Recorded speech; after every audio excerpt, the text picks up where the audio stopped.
Hello friends, good morning. स्वागत करते हैं आपको अपने YouTube channel BK study materials में।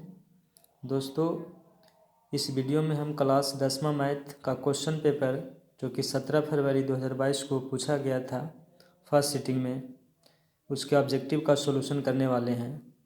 तो हमारे पास जो सेट है वो ए है। तो चलिए आगे शुरू करते हैं। देखिए, जैसा कि आपको इसमें डायरेक्शन दिया हुआ है निर्देश में कि इसमें क्वेश्चन संख्या जो कह रहा है 1 से लेकर के 100 तक दिया हुआ है। इसमें से आपको 50 प्रश्न का ही चुन करके आपको उत्तर देना है। चलिए, पहला सवाल इसमें है कि निम्नलिखित में कौन सी सबसे छोटी प्राकृत संख्या।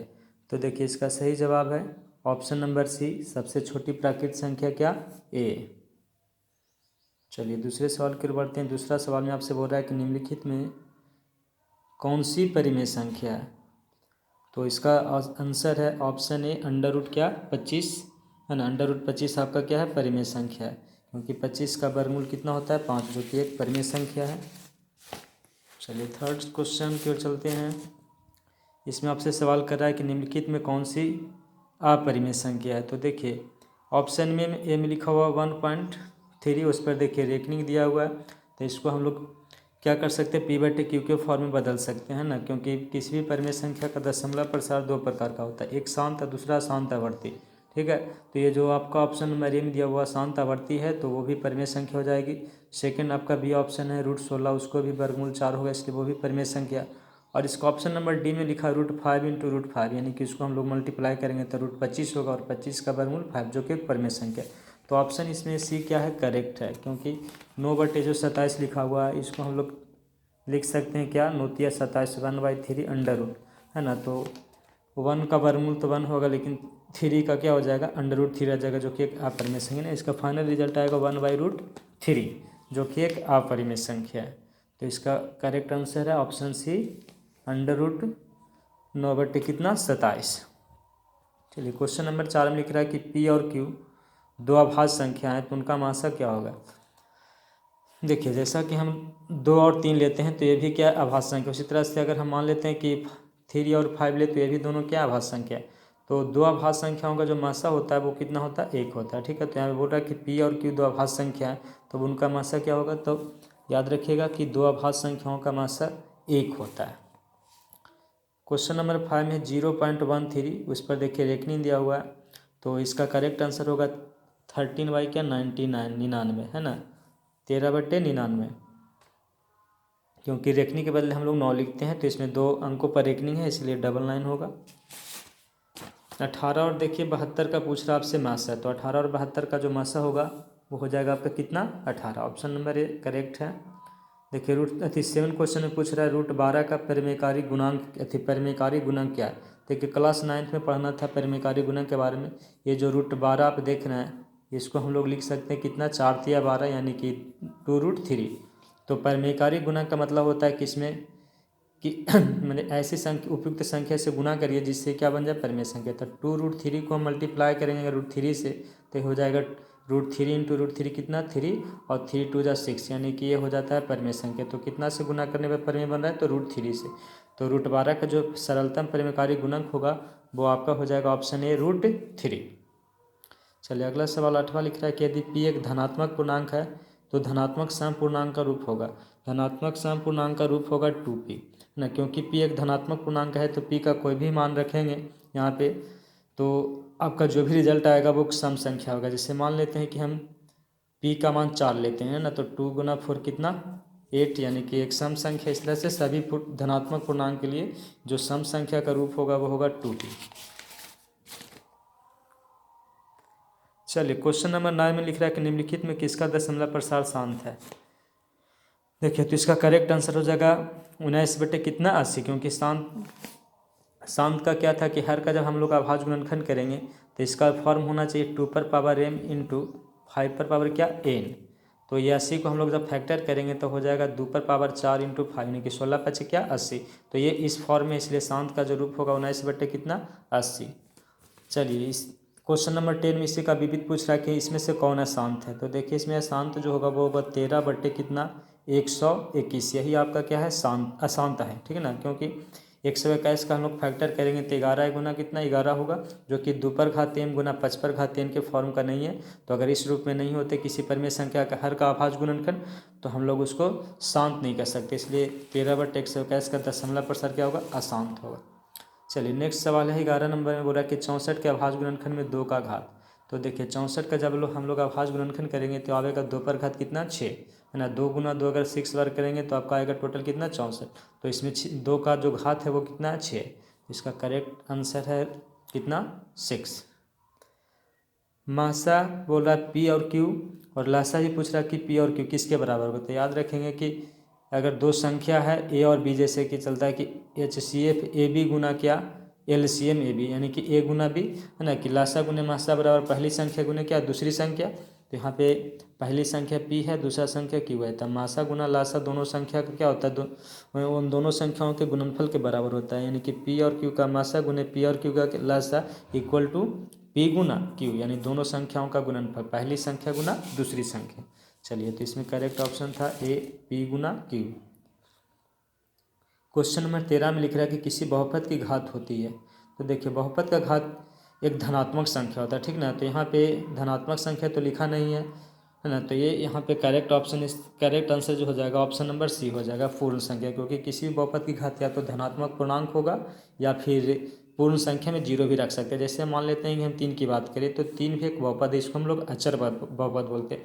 और इसको जब हम इस तरह से लिख देंगे कि 3 × x पर घात 0, तो यहाँ पे जो चर संख्या इसका घात कितना है 0 है, और इस वजह से बहुपद है। तो यहाँ पे करेक्ट आंसर यही है आपका पूर्ण संख्या, ठीक ना। भिन्न किसी भी बहुपद के घात जो होता है चाहे उसमें घात भिन्न संख्या नहीं होती है, प्लस में ऋण नहीं होती है, ठीक है। तो करेक्ट ऑप्शन इसमें आपका सी हो जाएगा। चलिए क्वेश्चन नंबर 14 में लिख रहा है कि बहुपद ax² + bx + c a ≠ 0 का आलेख क्या होगा। तो देखिए दीर्घात बहुपद का आलेख प्रबलय होता है, ठीक है। और रैखिक बहुपद का जो आलेख होता है एक सरल रेखा होती है। तो ये दीर्घात बहुपद का जनरल फॉर्म है ax² + bx + c है ना। तो इसका आंसर हो जाएगा बी ऑप्शन प्रबलय। 0-2-8 वाले बहुपदों की संख्या। तो देखिए किसी दीर्घात बहुपद के दो और केवल 2 ही शून्यक होते हैं, जिसमें से एक को अल्फा से दूसरे को बीटा से डिनोट करते हैं, ठीक ना, सूचित किया जाता है। तो इस शून्यक वाले बहुपद की संख्या आपका एक ही होगा, ठीक है, अनगिनत नहीं होगा, ना 2 और 4 होगा। तो आप इसका आंसर हो जाएगा ऑप्शन नंबर ए। देखिए क्वेश्चन नंबर 16 लिख रहा है कि किसी दीर्घात बहुपद के शून्यक यदि 2 एवं छुएं तो दीर्घात बहुपद होगा। दीर्घात बहुपद का फार्मूला आपका होता है x² - alpha plus beta into x plus alpha into क्या बीटा होता है, ठीक है। तो यहाँ पे अल्फ़ा का वैल्यू 2 है और बीटा का वैल्यू 6 है, तो यानी कि जोड़ोगे इसको तो हो जाएगा आपका कितना 8, और गुना करेंगे तो हो जाएगा 12। तो इसका सही आंसर हो जाएगा डी ऑप्शन x² - 8x + 12। चलिए आपका क्वेश्चन नंबर 17 में लिख रहा है कि y² + 16y + 55 के शून्यक हैं। अब पहला ऑप्शन में भी लिख रहा है दोनों धनात्मक या फिर दोनों ऋणात्मक ना। पहला ऑप्शन दोनों ऋणात्मक है, दूसरा है दोनों धनात्मक है, तीसरा में एक धनात्मक और दूसरा ऋणात्मक, और चौथा बोल रहा है कि समान। अब इसका हम लोग फैक्टर करेंगे कि हो जाएगा 11, यहाँ पे ऐसे तोड़ेंगे इसको y² + 11y + कितना 5y + 55, क्योंकि 11 5 हो जाएगा कितना 16, और गुना करेंगे तब 55। तो इसमें फैक्टर करेंगे इसका जब फैक्टर लेंगे तो एक आएगा y + 5, एक आएगा y + क्या 11, ठीक है। तो यहाँ पे इसका क्या हो जाएगा कि दोनों शून्य के निगेटिव हो जाएगा, -5 और दूसरा कितना -11, ठीक है। तो इसका करेक्ट आंसर है ऑप्शन नंबर ए दोनों ऋणात्मक। 18वां क्वेश्चन लिख रहा है कि यदि बहुपद 2x² + 5x - k के शून्यक एक दूसरे के व्युत्क्रम, मान लेते हैं कि एक शून्यक अल्फा है बहुपद का, दूसरा शून्यक बीटा है। अब ये दोनों में रिलेशन बोल रहा है कि एक शून्यक दूसरे का व्युत्क्रम है, यानी मान लो कि एक अल्फा है तो दूसरा हो जाता है 1/बीटा, ठीक है। और ये दोनों आपस में कर रहा है इक्वल है कि एक शून्यक जो जैसे मान लो कि एक 2 है तो दूसरा इसका होना चाहिए क्या 1/2। तो यहाँ पे हम लोग अल्फ़ा बीटा निकालेंगे तो इसके हिसाब से आपका कितना रिजल्ट आएगा 1 आएगा, ठीक है। अल्फ़ा इंटू बीटा 1, और यहाँ से फार्मूला से हम लोग चलेंगे तो अल्फ़ा इंटू बीटा होता है c/1 इक्वल, यानी कि यहाँ c आपका -k है और a का वैल्यू कितना है 2 है, -k/2 कितना 2 इक्वल टू अगर बंद करते हैं तो k का वैल्यू कितना ये माइनस इधर ट्रांसफर होगा तो -2। तो इसके हिसाब से इसका आंसर हो जाएगा बी सही है, माइनस कितना 2। क्वेश्चन नंबर 19 में आपका लिख रहा है कि x square plus 5x minus 12, तो P1 का मान मतलब x के स्थान पर आपको 1 रखना है, तो 1 रखेंगे तो आपका हो जाएगा 1 का स्क्वायर 1 और 5 गुना 1 यानी कि 5, यानी कि 6 में से 12 घटाएंगे तो कितना आएगा -6। चलिए इसका ऑप्शन नंबर सी सही है। क्वेश्चन नंबर 20 में आपका लिख रहा है कि 2x प्लस 4y बराबर 3 और 12x plus 6y 6x equal to लिख रहा है कितना 6 लिख रहा है। चलिए तो इसमें बोल रहा है कि इसका हल कैसा होगा, तो देखिए इसमें क्वेश्चन थोड़ा सा x वाले टर्म को इधर लिख दिया है ना, यानी इसको ऐसे करना पड़ेगा आपको 2x plus 4y equal to 3 और इधर है 12y लिख दिया था हमको, x के स्थान पर रखेंगे 6x प्लस लिखेंगे 12y इक्वल टू आपका हो जाएगा कितना 6। अब a1/a2 से कंपेरिजन करेंगे तो 2/6 यानी कि 1/3, अब 4/12 यानी कि 4 × 12 1/3 और 3/6 यानी कि 1/2। तो यहाँ देखिए आगे का दोनों सेम है, लेकिन ये थर्ड ऑप्शन यानी C1/C2 को नहीं आ रहा है, तो आपका कंडीशन हो जाता है a1/a2 b1/b2 but not equal to क्या C1/C2। तो ये कंडीशन होता है कोई हल नहीं का। तो देखिए इसमें करेक्ट ऑप्शन आपका ए होगा, ये सब बी और सी जो लिखा हुआ सब गलत है, ठीक है। क्योंकि देखिए यहाँ पे कुछ लोग ऐसे कंपेरिजन करते होंगे a1/a2 का 2y कितना 12, जबकि ये बाई का कोएफिशिएंट है, ठीक ना, जो कि गलत ही आपका बी पर आएगा, b1 b2 में आ जाएगा, ठीक ना। हम लोग का a1 2 है तो a2 कितना है 6 है, तो 2/6 1/3 और बाई का बाई के साथ कंपेरिजन होगा तो 4/12 यानी कि 1/3 और यहाँ पे हो जाएगा 3/6 यानी 1/2, लास्ट का इक्वल नहीं है, तो ये इसका सही ऑप्शन है, कोई हल नहीं।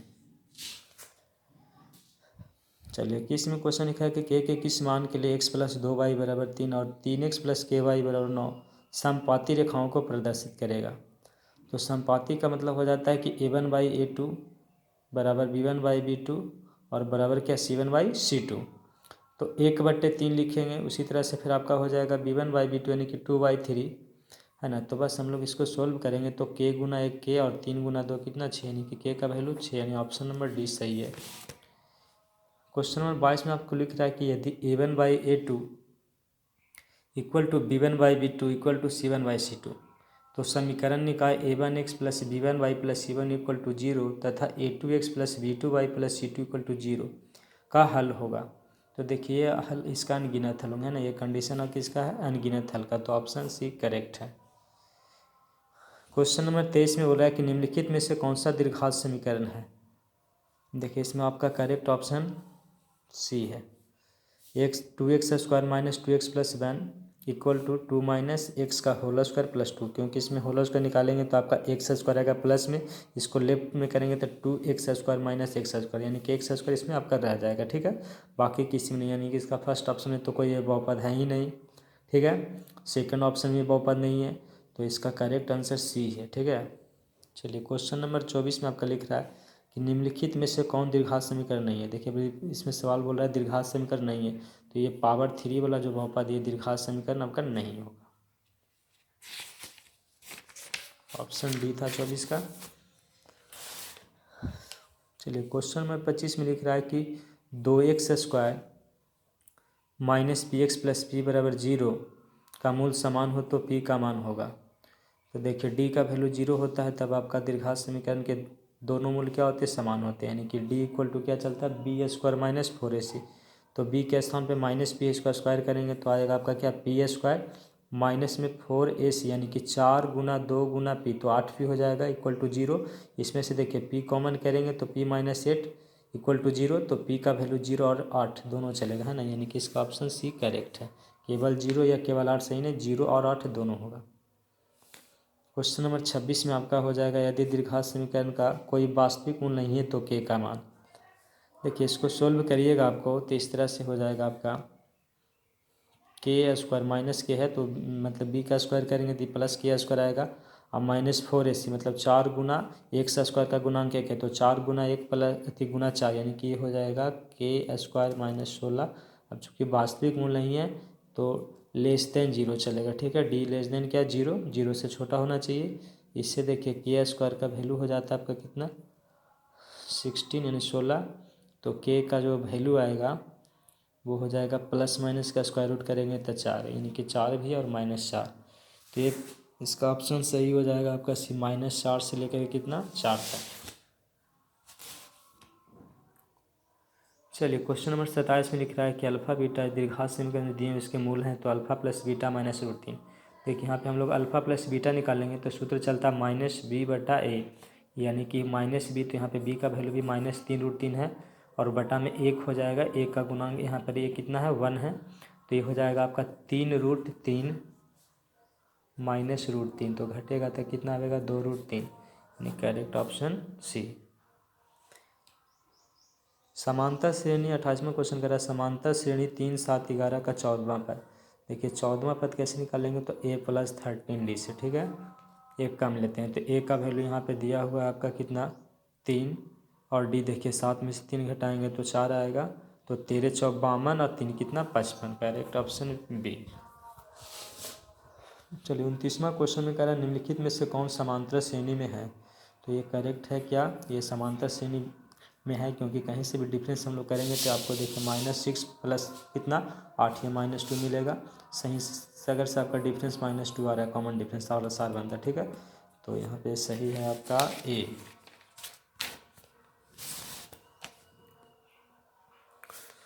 क्वेश्चन नंबर 30 लिख रहा है समांतर श्रेणी 16, 11, 6, 1, -4 का nवां पद है, यानी कि tn पूछ रहा है। तो देखिए a का वैल्यू 16, d का वैल्यू 11 में से 16 घटाएंगे -5 आएगा, तो 16 + n - 1 × 5, देखिए मल्टीप्लाई किए हैं तो -5n, प्लस में हो जाएगा -1 × -5 + 5, तो 16 5 कितना है कैश -5n, तो देखिए यहाँ पे बी में सही लगा हुआ टिक। चलिए 31 क्वेश्चन कह रहा है कि समांतर श्रेणी का सामान्य पद 13 - 2n है, तो इसका सार बनता है। तो देखिए हम लोग जब फर्स्ट पद निकालेंगे n का वैल्यू 1 रख करके, तो 13 में से 2 घटाएंगे, 2 × 1 मतलब 2, तो 13 में से 2 घटने पर आपका 11, और दूसरा पद निकालेंगे तो 13 माइनस कितना 2 × 2 4, यानी कि 13 में से 4 घटेगा 9। अब इसमें से डिफरेंस करिए सार बनतर के लिए, तो 9 में से 11 यानी कि कितना -2, तो डी ऑप्शन सही है। चलिए क्वेश्चन नंबर 32 लिख रहा है कि समांतर श्रेणी का कौन सा पद 0 है। अब यहाँ पे हम लोग nवां पद लेके चल सकते हैं भाई कि इसका nवां पद क्या है 0 है, तो a प्लस आपका हो जाएगा n - 1 × d = क्या 0। अब यहाँ a का वैल्यू हो जाएगा 1, कितना लिखा है 126, प्लस n - 1 d का वैल्यू देखिए 120 में से हम लोग 126 घटाएंगे तो माइनस कितना आएगा 6 आएगा, इक्वल टू इधर 0, यानी कि -6 × n - 1 = आपका -100 कितना 26, ये माइनस से माइनस भी कट जाएगा, 6 दूनी 12, 6 का कितना 6 21 मरते, यानी कि n = 21 + 1 कितना 22, तो इसका 22वां पद क्या है 0 है। चलिए ऑप्शन नंबर सी सही है। कह रहा समकोण त्रिभुज ABC में कोण B 90 डिग्री, देखिए राइट एंगल बनाइए समकोण त्रिभुज, इसमें ये कह रहा है B क्या है 90 डिग्री, तो यहाँ पे A होंगे, यहाँ पे B होंगे। अब इसमें BC आपसे बोल रहा है कितना 5 और AC बोल रहा है 13, तो यहाँ पे देखिए हम लोग AB निकालेंगे तो ये आपका आ जाएगा कितना 5, तो साइन सी, यानी देखिए इस एंगल की बात कर रहा है लंब बटे कर्ण, तो यानी 5 बटे कितना 13, करेक्ट आंसर 5 बटे 13। साइन थीटा लंब बटे कर्ण, तो सी एंगल के लिए लंब आपका क्या हो जाएगा AB, और कर्ण क्या है AC, यानी कि 5 बटे 13। चलिए क्वेश्चन नंबर 34 लिख रहा है cos θ = P, तो tan θ का मान बताइए। देखिए यहाँ पे cos θ का मान P है, तो sin θ इक्वल टू हो जाएगा √1 - cos² θ, तो यानी कि 1 माइनस क्या P², cos का वैल्यू P है तो P²। अब tan θ आपका होता है sin θ बटे cos θ, यानी कि √1 - P² बटे cos θ का वैल्यू क्या P, तो यहाँ पे हो जाएगा √1 - P² बटे P, यानी कि करेक्ट आंसर आपका फर्स्ट है।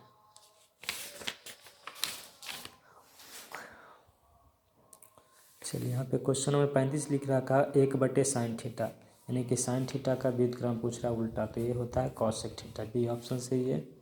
36 नंबर क्वेश्चन आपसे कह रहा है sec b × cos b, तो sec और cos एक दूसरे के व्युत्क्रम है, और ये दोनों जब आपस में गुना होते हैं तो रिजल्ट एक आता है, ठीक है, तो करेक्ट आंसर D1।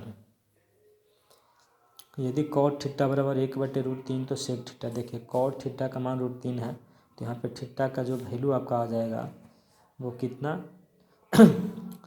ये आपका हो जाएगा 60 डिग्री, ठीक है, क्योंकि tan 60 डिग्री का मान √3 होता है, तो कॉट 60 डिग्री का मान उल्टा उसका चलता है 1/√3, तो थीटा का वैल्यू तो 60 डिग्री है। अब यहाँ पे हम सेक थीटा की बात पूछ रहा है, तो सेक 60 डिग्री, ठीक है, सेक 60 डिग्री यानी कि cos 60 डिग्री का उल्टा, और cos 60 डिग्री का मान होता है 1/2, तो इसका अपोजिट करेंगे तो यानी कि कितना 2, यानी कि ऑप्शन नंबर सी सही दिया, ऑप्शन सी √3 गलत है। क्वेश्चन नंबर 38 आपका बोल रहा है कि यदि ए बराबर 45 डिग्री तो sign A plus cos A, तो ये आपका रिजल्ट आएगा। देखिए 45 डिग्री के लिए साइन कॉस दोनों का वैल्यू 1/√2 होता है, 1/√2, अगर इसको लोग जोड़ेंगे तो हो जाएगा 1 कितना 2/√2, परमेकरण करेंगे या इसको हम लोग लिख सकते हैं √2 × √2/2 √2, है ना, तो यानी कि रिजल्ट कितना आ रहा है √2, यानी कि ऑप्शन नंबर ए सही है। चलिए क्वेश्चन नंबर 39 में लिख रहा है 2 sin α = 2, तो यहाँ से आपका साइन अल्फ़ा जो रिजल्ट हो रहा है 2/2 यानी 1, यानी अल्फ़ा इक्वल टू कितना 90 डिग्री, 90 डिग्री के साइन का मान 1 होता है। चलिए तो इसमें ऑप्शन नंबर डी सही है, 60 डिग्री नहीं। चलिए आपका पूरा कोण से है, पूरा कोणों के त्रिकोणमितीय अनुपात से tan 21 डिग्री और कॉट कितना 69 डिग्री, ठीक है, तो ये दोनों एक दूसरे के पूरा कोण पर सेट है, इसलिए इसका जो आंसर हो जाएगा 1 हो जाएगा, ऑप्शन नंबर बी सही है। थीटा और कह रहा है कि फाई पूरा कोण है, तो इसमें से क्या करेक्ट है, देखिए theta plus phi equal to कितना 90 डिग्री, क्योंकि पूरा कोण का मतलब होता है जोड़ करके क्या डिग्री होना चाहिए 90 डिग्री होना चाहिए, ठीक है, तो theta equal to 90 degree minus phi, तो इसके हिसाब से ये ऑप्शन सही है कितना बी, क्योंकि देखिए sec theta equal to sec theta का मान यहाँ से हम लोग रखेंगे 90 माइनस क्या फाई, ठीक है, 90 माइनस फाई रखेंगे तो क्या हो जाएगा कि सेक का हो जाएगा कॉसेक फाई, ठीक है, तो सेक थीटा कॉसेक फाई की इक्वल, यानी ऑप्शन बी सही है। यदि पूरा कोण से साइन स्क्वायर 75 डिग्री प्लस क्या साइन स्क्वायर 15 डिग्री, इसको चेंज करेंगे तो हो जाएगा कॉस स्क्वायर 75 डिग्री और साइन स्क्वायर 75, यानी कितना 1। चलिए ऑप्शन बी ही सही था। क्वेश्चन में 43 लिख रहा है 1 + tan स्क्वायर थीटा, तो ये सूत्र होता है सेक स्क्वायर थीटा का, 43 का बी। देखिए sine square alpha plus cos square alpha का मान 1 होता है, तो यहाँ पर हो जाएगा 2 × 1 यानी कितना 2, ऑप्शन नंबर सी सही है। उसी तरह से देखिए 45 नंबर भी क्वेश्चन में क्या हो जाता है कि 5 अब कॉमन करेंगे तो कॉसेस का square theta minus cot square theta का वैल्यू 1 होता है, तो 5 × 1 यानी कि 5, तो इसमें बी ऑप्शन सही है। 3 अल्फा 180 डिग्री है, तो यहाँ पे अल्फा का जो वैल्यू हो जाएगा कितना 60 डिग्री हो जाएगा, ठीक है, तो कॉस 60 डिग्री का मान 1/2 यानी कि ऑप्शन सी। अब यहाँ देखिए लिख रहा है ए साइन थीटा बराबर 1 और बी कॉस थीटा बराबर 1, तो tan थीटा, तो यहाँ से हम लोग साइन थीटा और कॉस थीटा निकालेंगे, तो देखिए साइन थीटा बट्टे क्या कॉस थीटा होता है tan थीटा, और साइन थीटा यहाँ से लिखेंगे तो 1/a और कॉस थीटा का हो जाएगा 1/b, है ना, तो 1/a इंटू क्या लिख सकते हैं इसको b/1 लिखेंगे, तो 1 से 1 कैंसिल, तो b/a इसका करेक्ट आंसर है, यानी कि ऑप्शन नंबर बी। देखिए 48 नंबर क्वेश्चन में आपसे बोल रहा है कि 1/√3 किसका मान है, तो देखिए tan 30 डिग्री का मान होता है 1/√3, ऑप्शन नंबर बी 48 का सही है।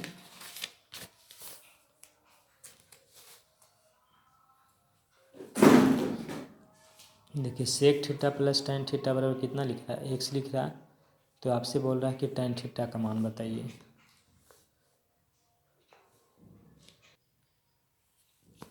चलिए देखिए क्वेश्चन नंबर 49 जो आपका लिखा हुआ था sec theta plus tan theta equal to कितना x, तो tan थीटा का वैल्यू, तो देखिए क्वेश्चन काफ़ी डिफिकल्ट भी है और उतना करेक्ट भी नहीं है।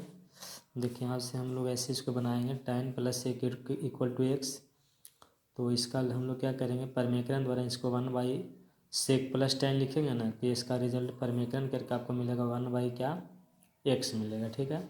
अब ये दोनों को हम लोग जोड़ेंगे तो -10 + 10 कट जाएगा, यानी कि सेक प्लस सेक कितना 2 सेक, ठीक है, और ये जुटेगा तो x² + 1/x, यानी कि सेक बोलेंगे तो ये बटा में कितना जाएगा 2 x² + 1/2x, और यहाँ से अगर हम लोग कॉस लिखें तो इसका अपोजिट यानी कि सेक का उल्टा कॉस होता है, तो 2x/, कितना x² प्लस 1।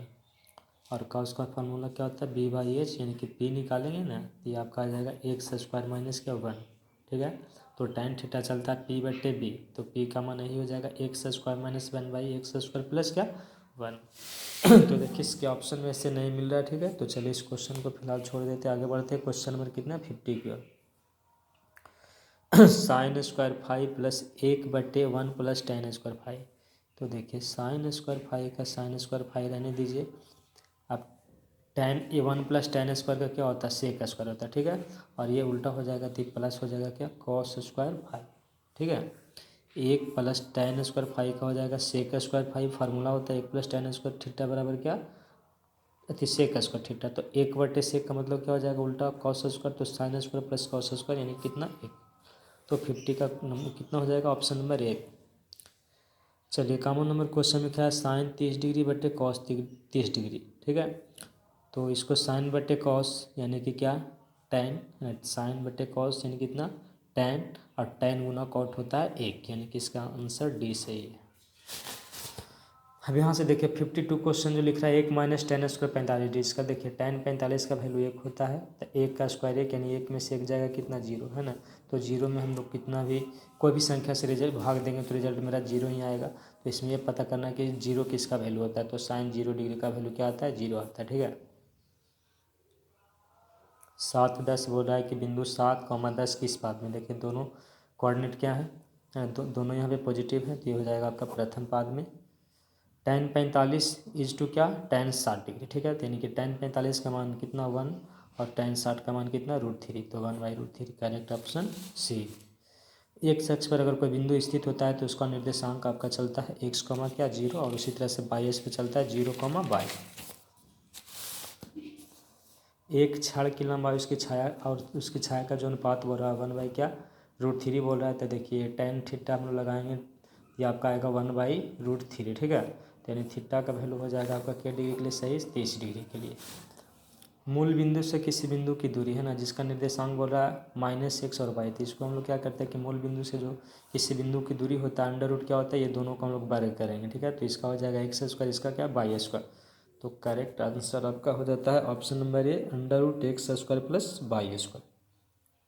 चलिए यहाँ पे आपको दूरी सूत्र लगा के बोल रहा है कि बिंदु P और Q के बीच की दूरी निकालिए। देखिए तो इसको हम लोग निकाल लेते हैं, 8 में से 5 घटाएंगे कितना 3 का स्क्वायर, और यहाँ पे 11 में से 7 घटाएंगे तो कितना बचेगा 4 का स्क्वायर। तो देखिए 9 + 16 25 आएगा, यानी कि इसका स्क्वायर रूट निकालेंगे तो कितना 5 का ऑप्शन बी। y बराबर 4 का लेख बोल रहा है कि निम्न में से किस बिंदु से होकर गुजरेगा, तो ये आपका हो जाएगा बिंदु कितना 2 और 4 से। देखिए अगर इसको हम लोग ऐसे लिख देते हैं कि 0 × x plus y equal to कितना 4 लिखते हैं। ठीक है, तो y इक्वल टू इसको हम लिख सकते हैं 4 - 0 × क्या x। अब यहाँ से मान लो कि हमें x का वैल्यू 1 रख लें तो भी y का वैल्यू कितना आएगा 4 है। x का वैल्यू अगर हम लोग 2 रख लें तब भी y का वैल्यू कितना, ये तो 0 ही हो जाएगा, 0 × 2 मतलब 0, यानी कि 4 ही आएगा। तो ये 2 4 मिल रहा है ना, यानी कि ये जो बिंदु होकर गुजरेगा किससे 2 और 4 से। मूल बिंदु का निर्देशांक आपका होता है 0, क्या 0। चलिए तो 60 का आपका क्वेश्चन आंसर कितना हो गया, ऑप्शन नंबर ए। चलिए 61 नंबर क्वेश्चन में बोल रहा है कि बाई एच पर सभी बिंदुओं का भुज, अगर कोई बिंदु क्या हो बाई एच पर स्थित हो तो बाई एच पर स्थित बिंदु का निर्देशांक होता है 0, क्या बाई। तो बाई एच पर स्थित बिंदु का भुज का निर्देशांक क्या 0।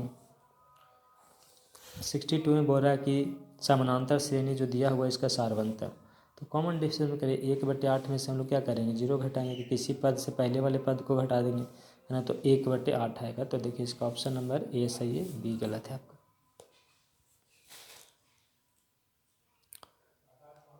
चलिए 63 नंबर क्वेश्चन लिख रहा है कि समानांतर श्रेणी का समान पद 5n - 7 है, तो इसका प्रथम पद। तो देखिए यहाँ पे हम लोग n का वैल्यू 1 रख लेते हैं, तो 5 × 1 5, और उसमें से 7 घटा देंगे तो माइनस कितना 2, तो इसमें ऑप्शन नंबर डी सही है। चलिए क्वेश्चन नंबर 64 की ओर बढ़ते हैं। यहाँ पे लिख रहा है कि बिंदु ए जिसका निर्देशांक है 0 -8 और बिंदु बी जिसका निर्देशांक है -12 और 0 को मिलाने वाले रेखाखंड के मध्य बिंदु का निर्देशांक। तो मध्य बिंदु का निर्देशांक होता है x1 + x2/2 और y1 + y2/2। तो 0 और -12 को जोड़ेंगे तो -12 होगा, इसका आधा करेंगे माइनस कितना 6, और ये दोनों को भी जोड़ेंगे -8 + 0 तो -8, यानी इसका आधा माइनस कितना 4, यानी कि correct option B. Question number 65 में लिख रहा है कि त्रिभुज ABC दिया हुआ है जिसके शीर्ष के निर्देशांक x1/1, b x2/2 और c x3/3 निर्देशांक है इसको त्रिभुज ABC के। तो कहता है केंद्र का निर्देशांक। तो देखिए केंद्र का निर्देशांक होता है x1 + x2 + x3/3 और y1 + y2 + y3/3 होता है। तो ऑप्शन नंबर डी सही है, सी नहीं, ठीक ना, वो उसमें 2 लिख दिया।